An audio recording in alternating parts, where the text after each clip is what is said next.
What is going on, everybody? Fear No Hate back here again.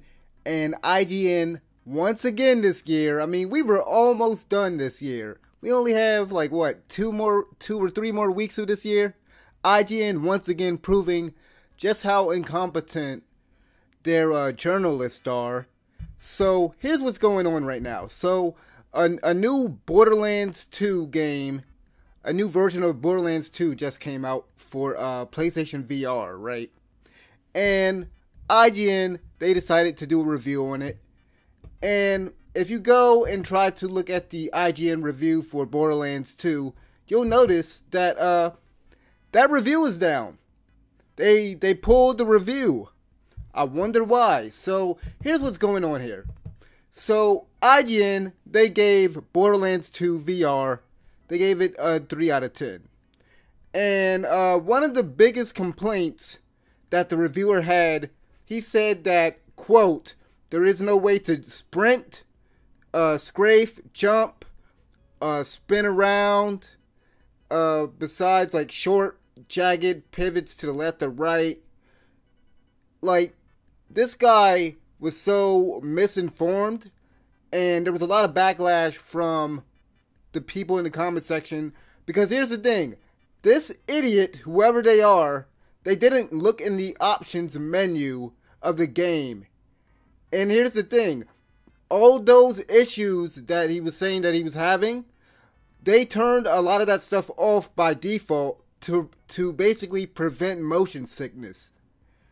It's ridiculous. Who are they getting to review these games? Like, just, I want to say like maybe 3 or 4 months ago, we had the incident with Philip Musin. And that guy he started out as a YouTuber. And for those of you guys who don't know, he basically plagiarized the Dead Cells. Well, I think that's the name of the game. He plagiarized a review for a indie game called Dead Cells. And they ended up having to basically re-review that game, and they ended up firing Philip Musin. And then now this guy. And some people might try to give this guy a pass. You know, some of y'all might be willing to give this guy a pass simply because he didn't look in the options menu. But that's like one of the first things I would think that that's one of the first things anyone does when you pick up a game. That's the first thing I do. I don't know about y'all, but like that's one of the first things I do. Go in the options menu, because I like to turn off subtitles. I like to bring up the brightness, look at the controls and everything. You know, I like to look at the options menu the first time I boot up a game in general, especially if it's like a shooting game, like if it's a first-person shooter, third-person shooter, adventure game, stuff like that.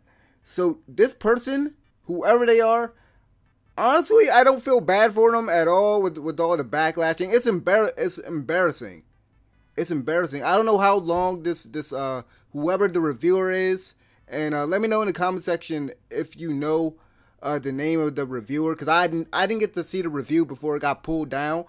But it's embarrassing, and I wonder how long this guy has been in the industry, because perhaps this was a freelance review, because I know GameSpot, they do a lot of freelance reviews. They give a lot of reviews to freelance reviewers.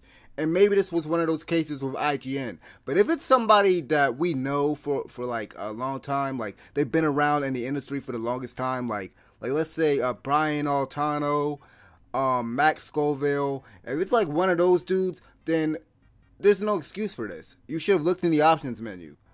You should know what you're talking about. If you're going to review a game, know the ins and outs of that game, and you got to know, the settings that you can tweak, because you're giving a review. You're trying to either recommend or not recommend the game to somebody.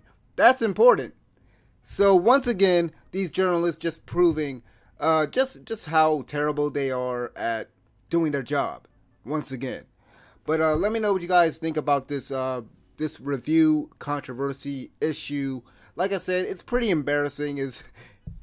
I really shouldn't be surprised by IGN at this point. So this is like 2 incidents. I'm pretty sure there was probably another incident involving IGN probably this year that I'm not even thinking about. But this just goes to show you, man, just just rely on YouTubers. Just rely on YouTubers that you trust when it comes to reviews for games. Only go to IGN and GameSpot. Like, only go to those sites for, you know, following coverage, like previews and stuff like that. But don't take their word on a lot of these games. You gotta really be skeptical. But yeah, thank you guys for watching this video. Like the video, subscribe. I'll see you guys next time. This has been Fear No Hate. I'm out of here. Peace.